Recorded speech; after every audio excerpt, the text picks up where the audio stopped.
Hello everyone, I am Farha Khan and I welcome you back. I hope आप सभी बहुत अच्छे से होंगे, आपकी पढ़ाई भी अच्छे से चल रही होगी। अभी तक हम लोग ग्रामर में इंग्लिश ग्रामर की जो हमारी सीरीज़ चल रही है उसमें हम दो टॉपिक्स को कवर कर चुके हैं, आर्टिकल्स और नाउन।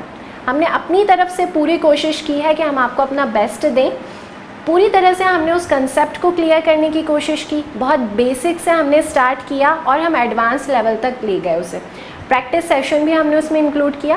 उसी कड़ी को आगे बढ़ाते हुए आज का हमारा जो टॉपिक है वो है प्रोनाउन। प्रोनाउन, अगर आप इसके नाम को अच्छे से देखेंगे तो आपको एक वर्ड इसमें लिखा हुआ दिख रहा है, नाउन। और नाउन के बारे में हम बहुत कुछ अच्छे से डिस्कस कर चुके हैं। ये जो इंग्लिश का सिलेबस है उसको क्लासीफाई मैंने इस तरीके से किया है कि आपको बिल्कुल एक के बाद एक वही सारी चीज़ें समझ में आती जाएं जो एक दूसरे से लिंक्ड हैं, और आप उन्हें एसोसिएट करके अपने पूरे इंग्लिश ग्रामर का जो बेस है उसे क्लियर करके कंसेप्चुअली उसे समझ पाएँ। तो इसीलिए हमने सबसे पहले देखा था आर्टिकल्स, उसके बाद हमने देखा नाउन। अब नाउन के बाद हम आए हैं प्रोनाउन पर, क्योंकि यदि आपको नाउन समझ में नहीं आता तो आपको प्रोनाउन, उसका एडवांस लेवल है, आप प्रोनाउन कभी नहीं समझ पाते। इसीलिए हम ऑलरेडी पहले कवर कर चुके हैं नाउन को। अब प्रोनाउन, इस नाम को थोड़ा ध्यान से देखिए, थोड़ा ये नाउन से रिलेटेड है। प्रोनाउन, आप हिंदी में यदि इसकी डेफिनेशन देखेंगे तो लिखा हुआ है कि संज्ञा के स्थान पर प्रयुक्त शब्द। मतलब प्रोनाउन ऐसे वर्ड्स होते हैं जिनका यूज़ करते हैं हम नाउन की प्लेस पर। अब दिमाग में ये बात आ रही होगी कि प्रोनाउन को यूज़ क्यों करते हैं हम नाउन की प्लेस पर। हम बार बार नाउन का भी तो यूज़ कर सकते हैं। जैसे फॉर एग्जांपल एक सेंटेंस है, एक लड़का है जिसका नाम है राम। मुझे बोलना है कि मुझे उसके बारे में पूरी बायोग्राफी पता है, उसकी पूरी जीवनी पता है, और मैं उसके बारे में कुछ लिखने वाली हूँ, एक लेटर में एक नोट लिखने वाली हूँ। अब मैंने स्टार्ट किया उससे कि Ram is a good boy, Ram एक बहुत अच्छा लड़का है। आगे मैंने सोचा कि मैं उसका प्रोफेशन बताती हूँ, तो मैंने उसका प्रोफेशन बताया, फुल स्टॉप करने के बाद राम इज़ एन इंजीनियर, फिर फुल स्टॉप। उसके बाद अब मैंने सोचा कि मैं ये बताती हूँ कि वो रहता कहाँ है, तो मैं बोलूँगी Ram lives in my neighbour since childhood, मतलब राम मेरे पड़ोस में रहता है बचपन से ही। ये मैंने 3 सेंटेंसेस से उसके बारे में थोड़ा सा बताया। पहले उसका गुण बताया, उसके बाद मैंने सेकंड सेंटेंस में उसका ऑक्यूपेशन बताया, उसके बाद उसके रेसिडेंशियल एरिया के बारे में आपको कुछ नॉलेज दी। अब तीनों सेंटेंसेस को आप साथ में पढ़िए। Ram is a good boy, Ram is an engineer, Ram lives in my neighbourhood. ये 3 सेंटेंसेस आपने देखे। अभी तो राम का नाम बहुत छोटा सा है। अब मान लो मैं राम की जगह कोई बड़ा सा नाम ले लूँ, जैसे कोई बड़ा सा नाम है, यदि हम सोचे तो नाम है घनश्याम चतुर्वेदी, बड़ा सा नाम। अब मैं बोल रही हूँ इसी सेंटेंस में राम को मैंने रिप्लेस किया घनश्याम चतुर्वेदी। अब ध्यान से सुनेंगे आप लोग। Ghanshyam Chaturvedi is a good boy, Ghanshyam Chaturvedi is an engineer, Ghanshyam Chaturvedi lives in my neighbourhood. आपको पूरी कहानी उसकी कुछ नहीं समझ में आई होगी, आपको बस नाम एक सुनाई दे रहा है बार बार, घनश्याम चतुर्वेदी। बड़ा कॉम्प्लिकेटेड सा हो गया, और लिखने में तो हमें और ज़्यादा गुस्सा आएगा। आपने देखा होगा कि जब हम व्हाट्सएप पे भी मैसेजेस वगैरह बहुत ज़्यादा आप लोग करते ही होंगे, तो आप जितना हो सकता है उसके शॉर्ट वर्ड्स लिख देते हैं। स्पेलिंग्स को भी आप एक्रोनिम फॉर्मेट में लिखते हैं, मतलब छोटे छोटे फॉर्म में लिखते हैं। तो अब इतना बड़ा नाम यदि हमें बार बार लिखना पड़े, वो भी हैंड रिटन में, तो और ज़्यादा गुस्सा आएगा। तो बस यही गुस्सा ना आए हम लोगों को, इसीलिए इंग्लिश ग्रामर में नाउन की जगह एक टॉपिक वो लोग ले आए जो है प्रोनाउन। अब ये किया जाता है बस कि आप जिसके बारे में भी बात कर रहे हैं उसका नाम सिर्फ आप एक बार लीजिए, बाकी पूरे पैराग्राफ में, पूरे लेटर में आपको जहाँ कहीं भी उसको संबोधित करना है आप उसकी जगह पर कोई प्रोनाउन लगाइए। जैसे जो सेंटेंस मैंने आपको बताए थे 3, उनको मैं ईजी फॉर्मेट में कैसे बोल सकती थी। Ghanshyam Chaturvedi is a good boy, he is an engineer, he lives in my neighbourhood. मैंने बाकी के दोनों सेंटेंसेज में क्या यूज़ किया, घनश्याम की जगह पर ही और ही का यूज़ किया। तो ये जो ही है वो मैंने कॉम्प्लिकेशन को ख़त्म करने के लिए, थोड़ा हमें बुरा ना लगे बार बार किसी का नाम लेने में, लिखने में हमें कॉम्प्लिकेटेड ना लगे, इसलिए इस प्रोनाउन को बनाया गया है ग्रामर में, इंक्लूड किया गया है ग्रामर में। इतनी बात समझ में आई। अब स्टूडेंट्स को ऐसा लगता है कि ये जो ही, शी, इट, दे, बस ये जो रहते हैं सिर्फ यही प्रोनाउंस होते हैं। अब हम डिटेल में देखेंगे और ये पूरा जब आप प्रोनाउन पढ़ेंगे तो आपको कई सारी ऐसी बातें पता चलेंगी जो हम सोचते भी नहीं थे कि अरे अच्छा ये प्रोनाउन था। जैसे आपने सुना होगा एक वर्ड होता है who, which, what, where, whose, whom, ये सारे भी प्रोनाउंस हैं। हमें अभी तक नहीं पता था कि ये भी प्रोनाउंस होते हैं। उसके अलावा यदि हम देखें तो my self, your self, our selves, ये वर्ड्स भी एक प्रकार के प्रोनाउन हैं। और कौन से प्रोनाउन होते हैं? इट, तो आपने देखा कि इट भी एक प्रोनाउन है। और भी कई प्रकार के हमारे प्रोनाउंस होते हैं, जैसे दिस, दैट, दीज, दोज, ये भी एक प्रकार के प्रोनाउन है। तो ये इतनी सारी बातें तो हमने कभी गौर ही नहीं की थी प्रोनाउन के बारे में।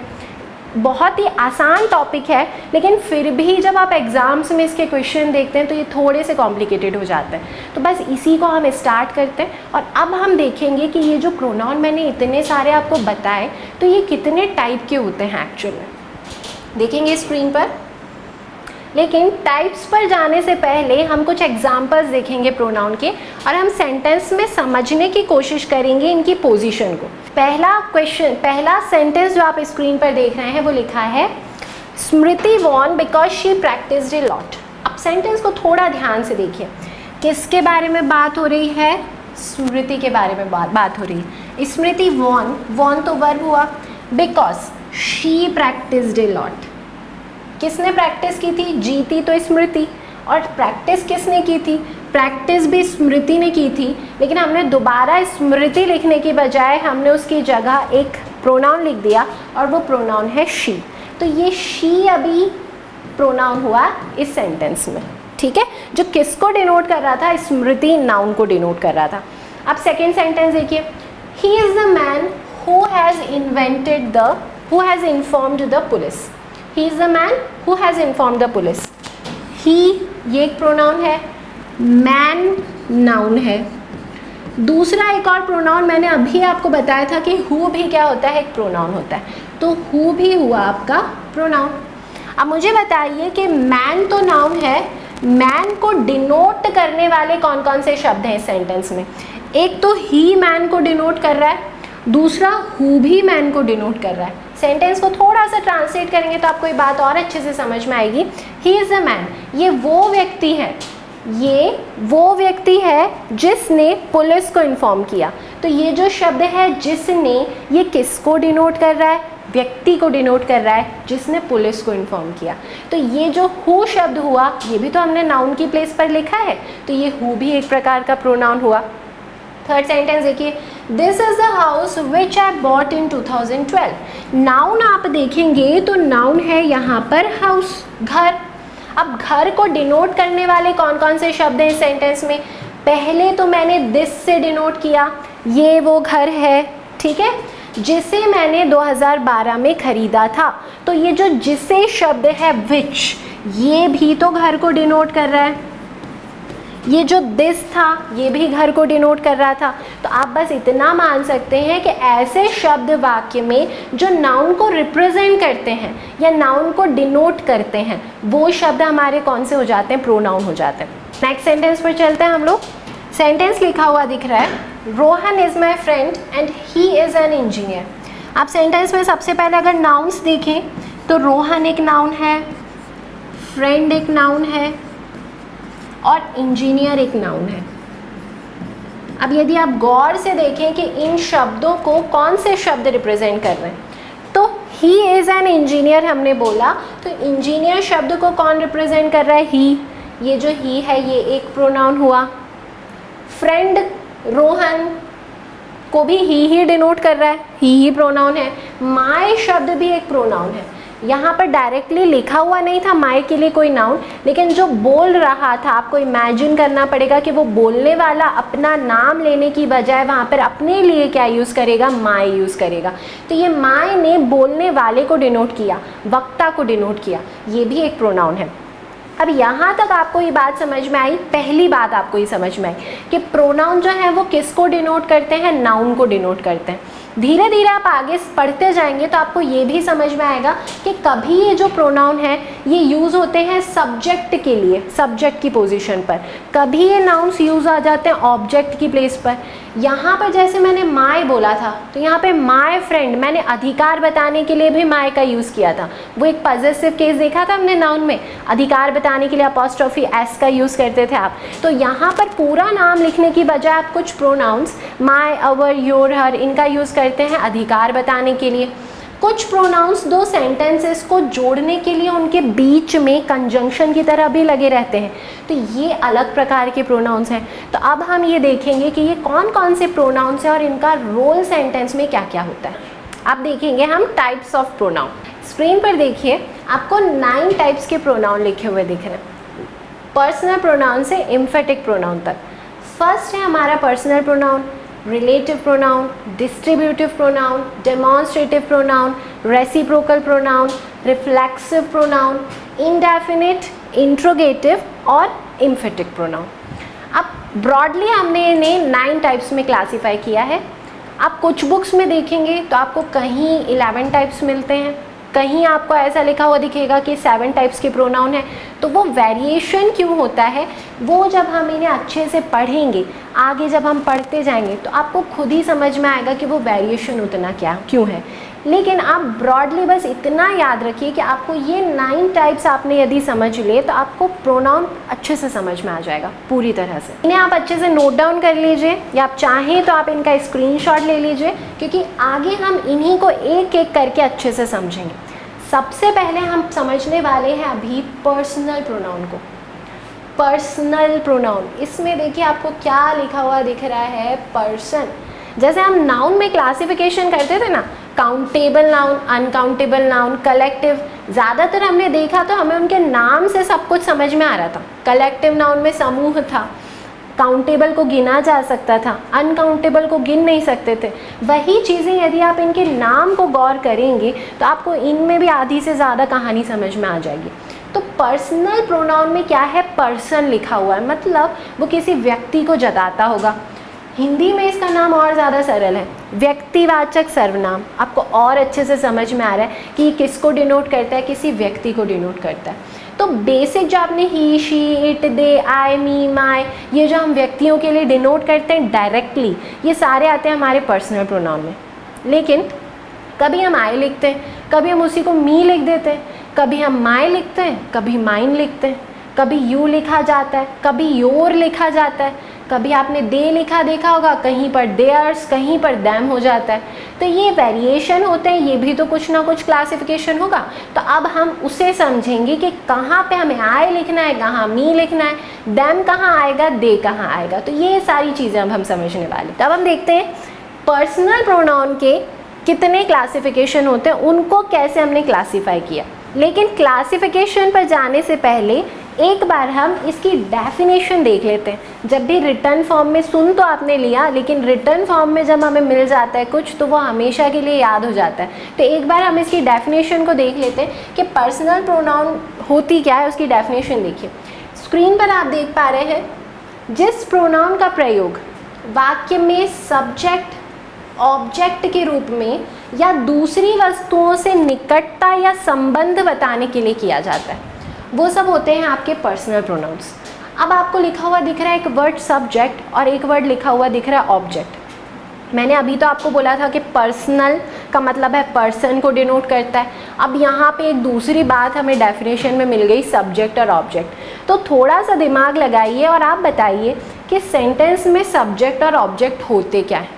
हिंदी की डेफिनेशन समझिए ज़रा सब्जेक्ट की। सब्जेक्ट क्या होता है, कर्ता, हिंदी में उसे कर्ता बोलते हैं। कर्ता कौन होता है, जो कार्य को कर रहा है। आपके वाक्य में जो भी वर्ब लिखी है, क्रिया लिखी है, उस क्रिया को करने वाला कहलाएगा हमारा सब्जेक्ट। जैसे मैं बोलूँ Ram plays cricket, he likes to play piano, ये मैंने बोला राम प्लेस क्रिकेट और he likes to play piano. First sentence में भी क्रिया थी प्ले, सेकेंड सेंटेंस में भी क्रिया थी प्ले। पहले सेंटेंस में हमने सब्जेक्ट कौन है हमारा राम, और दूसरे सेंटेंस में सब्जेक्ट क्या है हमारा ही। तो अब देखिए सब्जेक्ट की प्लेस पर ही आया, सब्जेक्ट जो होता है वो क्रिया को करता है, तो हमेशा करने वाला कोई ना कोई व्यक्ति ज़रूर होगा। तो हमेशा वो किसको डिनोट कर रहा है, फिर से सब्जेक्ट शब्द नाउन को डिनोट कर रहा है। इसीलिए हमने देखा था कि प्रोनाउन नाउन को डिनोट करता है और पर्सनल प्रोनाउन पर्सन को डिनोट करता है, क्योंकि ओवरऑल आपका पर्सन ही तो सब्जेक्ट होता है। इसी तरह से ये प्रोनाउंस किसी ऑब्जेक्ट को भी डिनोट कर सकते हैं। जैसे मैं एक सेंटेंस बोलूँ, I am talking to you, मैं आपसे बात कर रही हूँ। बात करना क्रिया, मैं जो हूँ मैं अभी बोल रही हूँ तो मैं हूँ सब्जेक्ट, और मैं किससे बात कर रही हूँ, आपसे। तो ये जो यू शब्द है ये क्या हो गया, ऑब्जेक्ट। तो देखिए यू जो था पर्सनल प्रोनाउन था और वो आप किसकी प्लेस पर आया, ऑब्जेक्ट की प्लेस पर आया। ठीक है, तो सब्जेक्ट की तरह भी ये बिहेव कर सकते हैं और ऑब्जेक्ट की तरह भी। दूसरी बात हमने इस डेफिनेशन में बोली कि ये निकटता या संबंध भी बताते हैं, मतलब ये रिलेशन भी बताते हैं। अभी आपने एक एग्जाम्पल में देखा था माय फ्रेंड लिखा हुआ था, तो वो मेरा दोस्त, मेरा दोस्त, तो संबंध बताया। रोहन किसका दोस्त है, मेरा दोस्त है। ये किसका पेन है, मेरा पेन है। ये किसकी क्लास है, हमारी क्लास है। भारत किसका देश है, हमारा देश है। तो ये जो हमारा, मेरा, तुम्हारा, ये शब्द हैं, ये क्या बताएंगे, संबंध, और ये भी आएंगे आपके पर्सनल प्रोनाउन में। तो अब क्विकली डेफिनेशन आपको समझ में आ गई। अब हम तुरंत चलते हैं क्लासिफिकेशन पर और उनको अच्छे से एक एक बार समझते हैं। टैबुलर फॉर्म में आपको कुछ क्लासिफिकेशन लिखे हुए दिख रहे हैं। बेसिकली पर्सनल प्रोनाउन जो है उसको हमने 4 पार्ट्स में क्लासीफाई किया है। फर्स्ट पार्ट है हमारा नॉमिनेटिव केस, दूसरा पार्ट है ऑब्जेक्टिव केस, थर्ड पार्ट है पजेसिव एडजेक्टिव और फोर्थ पार्ट है पजेसिव प्रोनाउन। तो ये 4 पार्ट्स में हमने इन्हें क्लासीफाई किया है। ये जो नॉमिनेटिव केस है इसको एक और नाम से जाना जाता है, इसे हम सब्जेक्टिव केस भी बोलते हैं। तो कुछ बुक्स में यदि आपको सब्जेक्टिव लिखा हुआ दिखे तो कंफ्यूज नहीं होना, आपको ध्यान अभी ये रखना है कि पर्सनल प्रोनाउन के 4 टाइप्स हुए, सब्जेक्टिव या फिर nominative case, objective case, possessive adjective और पजेसिव प्रोनाउन। उसके बाद ये इनके टाइप्स हैं। जैसे मैंने बोला नॉमिनेटिव केस, तो नॉमिनेटिव केस में आपके ये सारे प्रोनाउंस आएंगे, ऑब्जेक्टिव केस में ये सभी प्रोनाउंस आएंगे, पजेसिव एडजेक्टिव और पजेसिव प्रोनाउन। इस टेबल को आपको बहुत अच्छे से याद करना है, क्योंकि ये टेबल अभी प्रोनाउन में तो आपको बहुत काम देगी, आगे जाके जब आप वॉइस और नरेशन के क्वेश्चंस करेंगे तो यदि आपको ये टेबल याद नहीं है तो वहाँ पे आपको बहुत ज़्यादा कन्फ्यूजन होगा और क्वेश्चंस आपसे बिल्कुल सॉल्व नहीं हो पाएंगे। अब आपको ये जो नॉमिनेटिव, ऑब्जेक्टिव, पजेसिव केसेस नज़र आ रहे हैं, इसमें एक बात और यहाँ पर नोट डाउन करने वाली है। आपने कुछ 3 कैटेगरी सुनी होंगी प्रोनाउन की, फर्स्ट पर्सन, सेकंड पर्सन और थर्ड पर्सन। अब ध्यान दें आप, होता क्या है ये समझना बहुत ज़्यादा ज़रूरी है, क्योंकि आगे ये बहुत काम आते रहेंगे आपके। ये जो आई और वी है ये दोनों कहलाते हैं आपके फर्स्ट पर्सन। ये दोनों नहीं, ये पूरी जो कैटेगरी आपको ये कॉलम लिखा हुआ नज़र आ रहा है, I, me, my, mine, we, us, our, ours, ये सारे आपके फर्स्ट पर्सन हैं। यू, ये जो कैटेगरी दिख रही है आपको यू वाली, ये पूरा यू कहलाता है हमारा सेकंड पर्सन। और लास्ट के ये जो 4 कैटेगरी आपकी बची, ये चारों, ये पूरा का पूरा पार्ट आपका कहलाता है थर्ड पर्सन। अब हम थोड़ा सा इजी लैंग्वेज में से समझने की कोशिश करते हैं कि first person, second person, third person क्या होता है। इसके लिए आप 2 लोगों की कम्युनिकेशन को थोड़ा सा इमेजिन कीजिए। जैसे अभी मैं अपनी और आपकी कम्युनिकेशन को इमेजिन करूं, तो मैं बोल रही हूं और अभी आप सुन रहे हैं, मतलब मैं अपने आप को क्या बोलूँगी, मेरे लिए मैं खुद, मैं अपने आप को या तो आई बोलूँगी, और यहाँ पर मैं पूरी आनंद सुपर 100 की टीम को अगर बोलूँ तो पूरी हमारी टीम को हम क्या बोलेंगे, वी। ठीक है, तो आई और वी, हम और मैं। तो हम फर्स्ट पर्सन कौन होता है, बोलने वाला, जो अपने आप को बोलेंगे वो हो जाएगा हमारा फर्स्ट पर्सन। अब मैं आप लोगों को क्या बोलूँगी, आप, तुम, तू, इन वर्ड से डिनोट किया जाएगा। और इंग्लिश में तीनों ही वर्ड्स के लिए वर्ड बना है यू, तो आप, तुम, तू, तीनों के लिए वर्ड बना है यू। तुम्हारा, तुम्हारे, आपका, आपके, उनके लिए वर्ड बना है योर। तो ये पूरा हो जाएगा सेकेंड पर्सन। तो जो कम्युनिकेशन में सुनने वाला होता है उसको बोलने वाला क्या बोलेगा, यू बोलेगा। तो ये जो यू है ये सेकेंड पर्सन है। अब खुद ही समझ में आ रहा होगा कि थर्ड पर्सन कौन होगा। मैं अभी आपसे बात कर रही हूँ, मैं हो गई फर्स्ट पर्सन, मेरे लिए आप हो थर्ड पर्सन, और जो अभी कम्युनिकेशन में प्रेजेंट नहीं है वो हो जाएगा मेरे लिए थर्ड पर्सन। जैसे मैं किसी और के बारे में बोलूँ, मैं अभी यहाँ पर नरेंद्र मोदी जी के बारे में बात करूँ तो वो अभी मेरे कम्युनिकेशन को नहीं सुन रहे हैं, तो वो मेरे लिए हो जाएंगे थर्ड पर्सन, और मैं उन्हें तुम नहीं बोलूँगी, मैं उन्हें बोलूँगी वो। He is a great prime minister, मैं क्या बोलूँगी, ही, उनको मैंने ही से डिनोट किया। वहीं मैं इंदिरा गांधी की बात करूँ तो मैं उन्हें बोलूँगी शी। वहीं किसी प्लेस की बात की जाए, किसी थिंग की बात की जाए, सॉरी, तो यूज़ किया जाएगा इट। पूरी कम्युनिटी की बात कर ली जाए तो हम उन्हें बोल देंगे दे। तो कम्युनिकेशन के सिनेरियो से आप समझें, दो लोगों को इमेजिन करें, जो बोलने वाला है वो खुद को बोलेगा आई और वी, तो वो हो जाएगा फर्स्ट पर्सन। वो सुनने वाले को बोलेगा यू, तो यू होगा सेकंड पर्सन। और जो इस कम्युनिकेशन का हिस्सा नहीं है उसे कैसे संबोधित किया जाएगा, वह वो से, तो ये बाकी के सारे हो जाते हैं हमारे थर्ड पर्सन। अब हम यही देखेंगे कि ये जो क्लासिफिकेशन किया, तो ये नॉमिनेटिव केस, ऑब्जेक्टिव केस, इन दोनों में क्या डिफरेंस होता है। पहले हम इन दोनों को अच्छे से समझेंगे, उसके बाद हम स्टेप बाय स्टेप आगे बढ़ेंगे। देखते हैं नॉमिनेटिव केस क्या होता है। अब मैं स्क्रीन पर कुछ सेंटेंसेस लिखने वाली हूँ, अब बहुत ध्यान से देखेंगे। हिंदी में मैं कुछ सेंटेंसेस लिखूंगी, हम हिंदी से समझने की कोशिश करेंगे ताकि हमें सब कुछ बहुत अच्छे से समझ में आए हमारी खुद की भाषा में। सेंटेंस पहला है, वह पढ़ रहा है। पहला सेंटेंस है वह पढ़ रहा है। दूसरा सेंटेंस, उसने पढ़ लिया है। और तीसरा सेंटेंस है,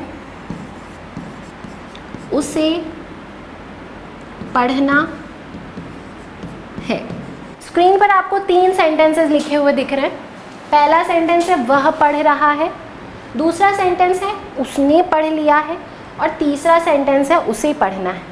अभी ध्यान दें कि मैं कौन सी बात कर रही हूँ, मैं नॉमिनेटिव केस की बात कर रही हूँ। अभी मैं नॉमिनेटिव केस के प्रोनाउंस को यहाँ पे लिख भी देती हूँ ताकि आपको क्लियर हो कि बोला क्या जा रहा है यहाँ पर। नॉमिनेटिव केस में कौन कौन से प्रोनाउंस थे हमारे, I, we, you, he, she, it और दे, ये सभी नॉमिनेटिव केस में थे।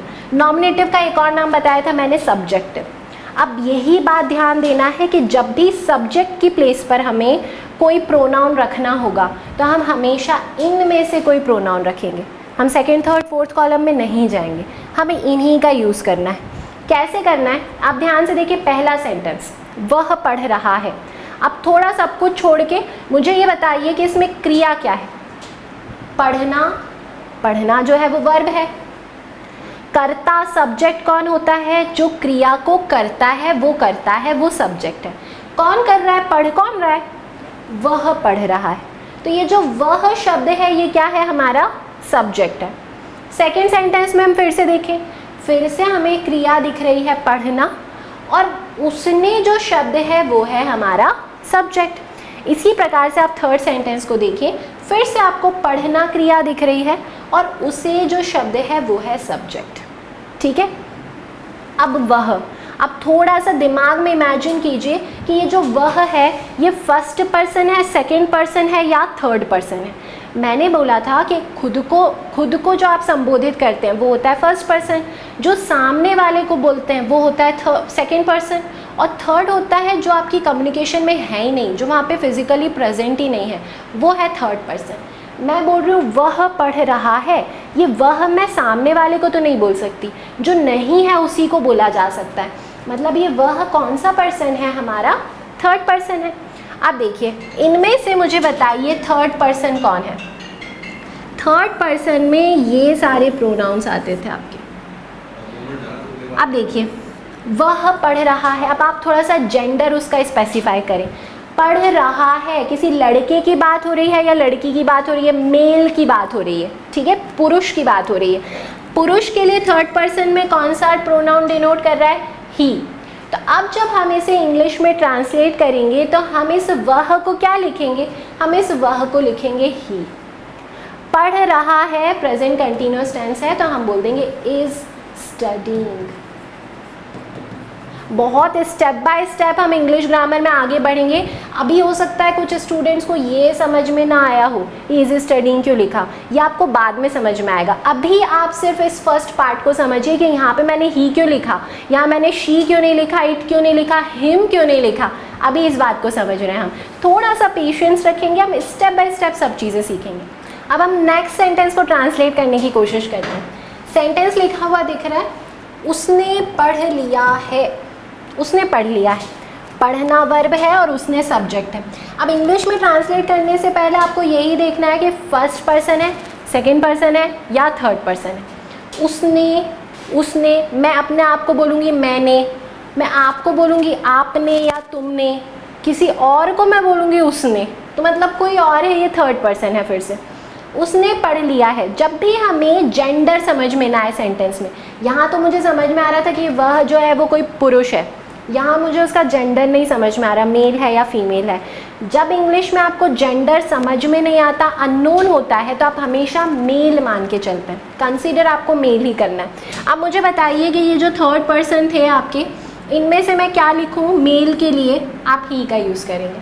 तो यहाँ पर उसने सब्जेक्ट की प्लेस पर हम क्या बोलेंगे, ही।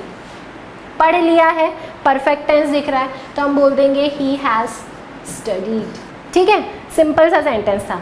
अब मैं थर्ड सेंटेंस और बता रही हूँ आपको, बहुत ध्यान से समझेंगे। उसे पढ़ना है, फिर से उसे तो हम थर्ड पर्सन को ही बोलेंगे, फिर से मुझे जेंडर समझ में नहीं आ रहा है, लेकिन है थर्ड पर्सन और सब्जेक्ट की पोजीशन है, तो मुझे इनमें से ही कोई लगाना है। फिर से मैं किसका यूज़ करूँगी, ही का। तो उसे पढ़ना है बोल दिया जाएगा he has to study। ठीक है, ये 3 सेंटेंस हमने ट्रांसलेट किए। अब यहाँ पर गौर करने वाली बात ये है कि आप देखिए, आपने हिंदी में वह के लिए भी यूज़ किया ही, उसने के लिए भी यूज़ किया आपने ही, और उसे के लिए भी यूज़ किया आपने ही। इंग्लिश कितनी आसान भाषा है, देखिए 2-3 अलग अलग शब्दों के लिए हमने सिर्फ एक ही वर्ड बनाया इंग्लिश ग्रामर में ही। हिंदी बहुत कॉम्प्लिकेटेड है और हमको वो भाषा इतने अच्छे से आती है। इंग्लिश तो बहुत ही आसान है, आपको आगे और बातें समझ में आती जाएंगी। अब अगर कोई इंसान ऐसे रट के जाता, कोई स्टूडेंट ऐसे रट के जाता कि वह को बोला जाता है ही, और मैक्सिमम लोग यही करते हैं, ही वह, आई मैं। यदि आप ऐसे रट के जाएंगे तो फिर ये होता है कि इंग्लिश में हमसे ट्रांसलेशन में दिक्कत आती है कि वो वह की जगह तो ही लिख देगा, लेकिन फिर वो कंफ्यूज हो जाएगा कि मैं उसने की जगह क्या लिखूं, उसे की जगह मैं कौन सा वर्ड यूज़ करूं। रटना बिल्कुल नहीं है, आपको कंसेप्ट समझना है और आपको ये बात ध्यान रखनी है कि सब्जेक्ट की प्लेस पर हमेशा कौन से प्रोनाउंस आते हैं, सब्जेक्टिव प्रोनाउंस आते हैं। और सब्जेक्टिव में अभी ये था आपका थर्ड पर्सन, तो थर्ड पर्सन मैंने जेंडर देख के लगा दिया ही। अब मान लो यहाँ पर लिखा होता मैं पढ़ रहा हूँ, तो मैं के लिए आप क्या लगाते, आई। यदि लिखा होता हम पढ़ रहे हैं तो वी, तुम पढ़ रहे हो यू, कोई लड़की पढ़ रही है हो जाता शी, और वे पढ़ रहे हैं यूज़ होता दे। तो यहाँ पर कोई भी प्रोनाउन लिखा हो यदि सब्जेक्ट की प्लेस पर है तो आपको ये बात समझ में है कि हम इनका यूज़ कर रहे हैं। ऐसे ही होता मैंने पढ़ लिया है, मैं की प्लेस पे भी आए लिखते आप, मैंने की प्लेस पर भी आप यूज़ करते आए, और मुझे पढ़ना है, मुझे की प्लेस पर भी आप यूज़ कर देते आए। तो आपको इंग्लिश में बस ये ध्यान देना है कि जो वर्ड आप लिखने वाले हैं इंग्लिश में ट्रांसलेशन के दौरान, वो शब्द सब्जेक्ट की प्लेस पर है या ऑब्जेक्ट की प्लेस पर। यदि वो सब्जेक्ट की प्लेस पर है तो प्रोनाउंस आपको इनमें से ही लगाना है। अब हम चलते हैं, उम्मीद है आपको ये बात समझ में आई होगी। अब हम चलते हैं ऑब्जेक्टिव केस पर कि कहाँ पर हम ऑब्जेक्टिव केसेस का यूज़ करते हैं और कैसे यूज़ किया जाता है। फिर से आपको 3 सेंटेंसेस लिखे हुए दिख रहे हैं, यहाँ पे आपको ऑब्जेक्टिव केस के सारे प्रोनाउंस दिख रहे हैं। अब जैसे ही आप ट्रांसलेशन करना शुरू करेंगे, पहले सेंटेंस को देखिए। सबसे पहले आपको सेंटेंस में देखना है वर्ब क्या है। पढ़ाती हूँ, तो पढ़ाना वर्ब हुआ। कौन पढ़ाती है, मैं, तो मैं जो शब्द है मैं कार्य को कर रहा है, मैं हो जाएगा आपका सब्जेक्ट। जो कार्य करता है वो सब्जेक्ट, और जिस पर कार्य का प्रभाव पड़ता है वो होता है ऑब्जेक्ट। जो भी क्रिया है, जो भी वर्ब हो रही है सेंटेंस में, जो भी उसके एक्शन को रिसीव करेगा, जो भी इफेक्टेड होगा उससे, वो जो वर्ड है वो हमेशा कहलाएगा आपका ऑब्जेक्ट। तो अभी इसे किसे पढ़ाया जा रहा है? उसे। तो ये जो उसे शब्द है ये हुआ हमारा ऑब्जेक्ट। ठीक है, इस सेंटेंस में हम देखें तो फिर से पढ़ाया वर्ब है। कौन पढ़ा रहा है? मैंने। तो मैंने हुआ सब्जेक्ट और किसे पढ़ाया? उसे। उसे होगा ऑब्जेक्ट। थर्ड सेंटेंस देखिए, मैंने उससे कहा। कहना वर्ब है, क्रिया है। कौन कह रहा है? मैं, मतलब क्रिया को किया मैंने। मैंने शब्द है सब्जेक्ट। और किससे कहा? उससे, मतलब उसको वो बात सुनाई दी, फिर उस पर उस बात का प्रभाव पड़ेगा, उसे अच्छा लगेगा, बुरा लगेगा, मतलब ये एक्शन को रिसीव कर रहा है। तो ये शब्द होगा हमारा क्या? ऑब्जेक्ट। इतनी बात हमें समझ में आई। अब हम सेंटेंसेस में हमें प्रोनाउंस पुट अप करना है। सबसे पहले हम लिखते हैं सब्जेक्ट। मैं लिखा हुआ है, मैं देखा था हमने, सब्जेक्टिव केस का आना चाहिए। तो मैं को सब्जेक्टिव में बोला जाता है आई, फर्स्ट पर्सन है ये। तो मैंने मैं की जगह लिख दिया आई। मैं उसे पढ़ाती हूँ, आई टीच, वर्ब लिखा हमने। अब ये ऑब्जेक्ट की प्लेस है। उसे, अब उसे जो शब्द है वो फिर से होगा थर्ड पर्सन। तुम्हें हो जाएगा सेकेंड पर्सन, मुझे हो जाएगा फर्स्ट पर्सन, और उसे कौन सा पर्सन होगा? Third person. तब मुझे बताइए थर्ड पर्सन इनमें से कौन से हैं? ये सारे हमारे थर्ड पर्सन हैं। अब इनमें से देखना है उसे, हिम या फिर हर, इन दोनों में से होगा। बहुवचन होता उन्हें तो हम देम का यूज़ करते। अभी है उसे, हमें जेंडर नहीं समझ में आ रहा है तो हम यूज़ कर लेंगे हिम का। तो आई टीच हिम। देखिए सब्जेक्ट के प्लेस पर हमने सब्जेक्टिव केस लिखा, ऑब्जेक्ट की प्लेस पर हमने ऑब्जेक्टिव केस लिखा। तो ऑब्जेक्ट की प्लेस पर क्या आया? Objective case. क्या मैं यहाँ पर ही लिख सकती थी? आई टीच ही, बिल्कुल गलत हो जाता। क्या मैं यहाँ पे हिज लिख सकती थी? आई टीच हिज, वो भी गलत हो जाता। तो क्या ध्यान रखना है? ऑब्जेक्ट की प्लेस पर कोई दूसरा केस नहीं आता, केवल ऑब्जेक्टिव केस आता है। सेकेंड सेंटेंस पे चलते। मैंने उसे पढ़ाया। ठीक है, मैंने फिर से क्या है? आई, फर्स्ट पर्सन सब्जेक्ट। उसे पढ़ाया, पास्ट इंडेफिनिट टेंस दिख रहा है, आई टॉट। उसे, उसे फिर से देखो आप, थर्ड पर्सन, उसे फिर से हम यूज़ करेंगे हिम का। तो हम यहाँ पे क्या लिख देंगे? हिम। यदि यहाँ पे कोई ही लिखता तो गलत होता, हिज लिखता तो भी गलत होता, हमें यूज़ करना पड़ेगा हिम का। ये ऑब्जेक्ट की प्लेस है, ये सब्जेक्ट की प्लेस है। अब थर्ड सेंटेंस देखिए, मैंने उससे कहा। मैंने के लिए फिर से आप क्या बोलेंगे? आई। कहा, पास्ट इंडेफिनिट टेंस। टेल की सेकेंड फॉर्म टोल्ड लिख दी हमने, आई टोल्ड। उससे, किससे कहा? उससे, थर्ड पर्सन से कहा। फिर से हम यूज़ करेंगे किसका? हिम का। ठीक है, सब्जेक्ट की प्लेस पे आया आई, ऑब्जेक्ट की प्लेस पर आया हिम। अब गौर से देखिए तीनों सेंटेंसेस को। यहाँ पर ऑब्जेक्ट था उसे, उसे को आपने बोला हिम। यहाँ भी ऑब्जेक्ट था उसे, फिर से आपने बोला हिम। इधर पे ऑब्जेक्ट था आपने उससे, तो उससे के लिए भी आपने क्या यूज़ किया? हिम का यूज़ किया। तो आपने उसे के लिए भी हिम लगाया, उससे या उसको के लिए भी आप किसका यूज़ करेंगे? हिम का। यदि कोई रट के जाता है कि मैं बस याद कर लेता हूँ कि उसे के लिए मैं हिम लगाऊंगा, फिर यदि वहाँ आ जाता है उससे, तो वो कंफ्यूज होगा। आपको वही बात मैं फिर से बोल रही हूँ, रटना कुछ नहीं है इंग्लिश में, आप कंसेप्चुअली पढ़िए। इस तरीके से आप ट्रांसलेशन करेंगे तो आपसे सब कुछ ट्रांसलेट होगा। अब यदि यहाँ पे ही लिखते तो गलत होता, मतलब ऑब्जेक्ट की प्लेस पर कभी भी ही नहीं आ सकता, सब्जेक्टिव केस वाला। तो आपकी पहली बात आपको यहाँ पर ये समझनी है और इसको नोट डाउन अच्छे से कर लेना है कि जो सब्जेक्टिव केस है वो किसकी प्लेस पर यूज़ होता है? सब्जेक्ट की प्लेस पर। और ऑब्जेक्टिव केस यूज़ होता है ऑब्जेक्टिव की केस पर।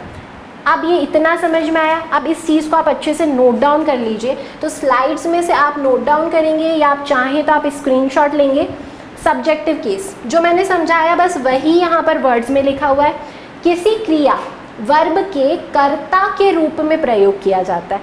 कर्ता मतलब कौन? सब्जेक्ट। तो सब्जेक्टिव केस हमेशा सब्जेक्ट की फॉर्म में यूज़ होता है। अब पहला सेंटेंस देखिए, him will submit the project tomorrow. Submit verb है, कौन सबमिट करेगा? हिम। ये पोजीशन किसकी होती है? स्टार्टिंग में सब्जेक्ट आता है और सब्जेक्ट की प्लेस पर उन्होंने ऑब्जेक्टिव केस लिख दिया हिम, सेंटेंस गलत हो गया।